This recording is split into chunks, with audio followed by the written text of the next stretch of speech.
Right now, 13 billion miles away, a probe called Voyager 1 is traveling through the interstellar dark at 38,000 miles an hour. Out there, it is drifting entirely alone. Attached to the side of that probe is a gold-plated copper record. It contains sounds, images, and mathematical diagrams, a deliberate, encoded introduction to our species, intended for whoever might find it.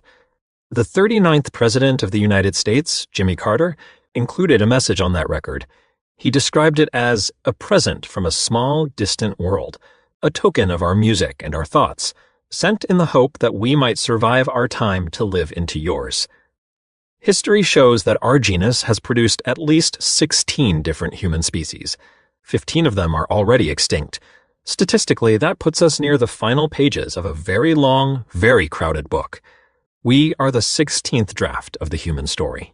The 15 versions that came before us were completed species, fully formed and intelligent, that were systematically wiped off the map.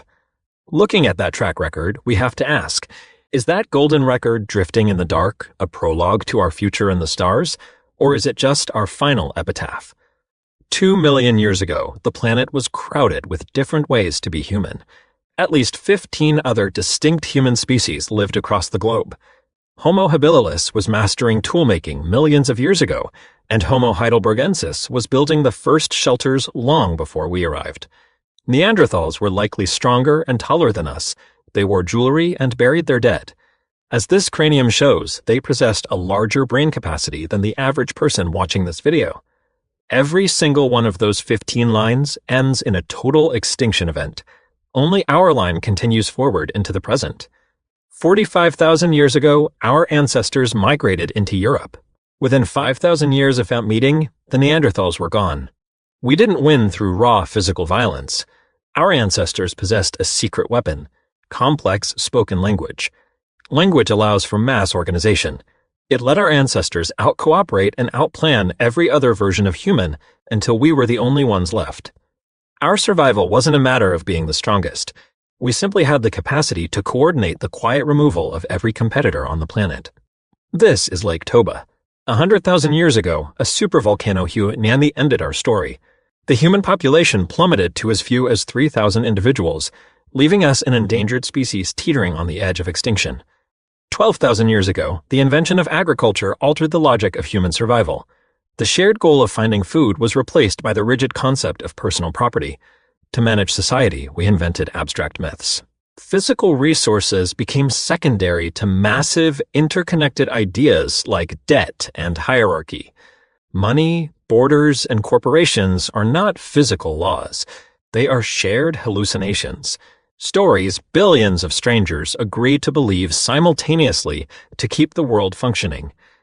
Our global dominance is terrifyingly fragile. It relies entirely on the continuous, unbroken faith of 8 billion people in these imaginary rules. It took 200,000 years for the human population to reach 1 billion. Then, in just 2 centuries, we jumped to merely 8 billion. This growth has no collective oversight. It is a chaotic explosion of life, operating purely on its own momentum. Look at the sheer mechanical force required to hurl Voyager 1 into the void. This probe is our attempt to find a sense of meaning within that chaos. A truly honest message to the stars would have to admit our confusion. We are a global superorganism capable of interstellar engineering, yet we are still driven by the same tribal fears that haunted our ancestors. We hope that this era is just an awkward transition phase, a semicolon in the history of the universe, rather than the end of the line.